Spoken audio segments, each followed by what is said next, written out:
నమస్తే. Welcome to Andhra Prabha health. నేను సరిత.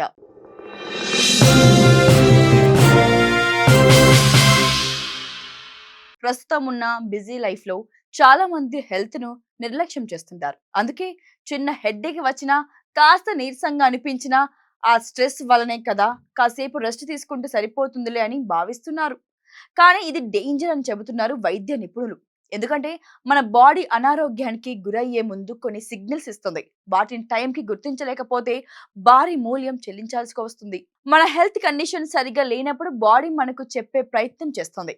అకస్మాత్తుగా వెయిట్ పెరగడం లేదా తగ్గడం, పదే పదే కళ్ళు తిరగడం, ఎంత రెస్ట్ తీసుకున్నా నీరసం తగ్గకపోవడం వంటి లక్షణాలు కనిపిస్తుంటాయి.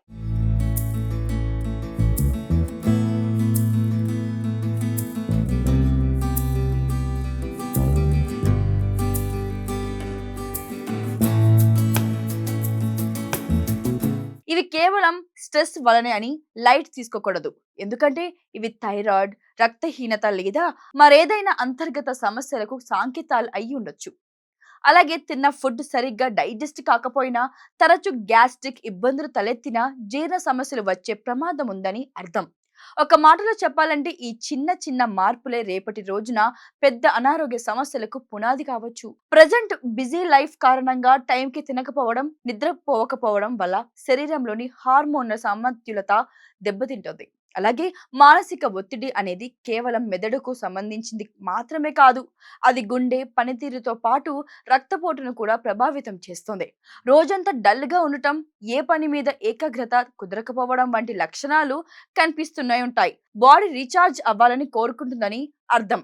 వీటిని కామన్ ప్రాబ్లమ్స్ అని లైట్ తీసుకుంటే అవి క్రమంగా దీర్ఘకాలిక వ్యాధులుగా మారే ప్రమాదం కూడా ఉంది. ఈ నేపథ్యంలోనే హెల్త్ విషయంలో నిర్లక్ష్యం ఏమాత్రం పనికిరాదు. కాబట్టి మన లైఫ్ స్టైల్‌లో చిన్న చిన్న మార్పులు చేర్చుకోవాలని చెప్తున్నారు. ఇందులో భాగంగా ప్రతిరోజు కనీసం 30 నిమిషాల పాటు నడవాలి, పోషకాహారం తీసుకోవాలి, సరిపడా నీళ్లు తాగాలి. ఇలా చేస్తే సగం సమస్యలు దూరం అవుతాయి. అలాగే మన బాడీ ఏదైనా కొత్త లక్షణాలని చూపిస్తున్నప్పుడు వెంటనే డాక్టర్లను సంప్రదించి హెల్త్ చెకప్ చేయించుకోవడం మంచిది. మందుల కంటే ముందు మన బాడీ ఇచ్చే హింట్స్ ను అర్థం చేసుకోవడం అలవాటు చేసుకోవాలి. ఈ విధంగా చేయడం వలన అనారోగ్య సమస్యలు బారిన పడకుండా జాగ్రత్త పడవచ్చు.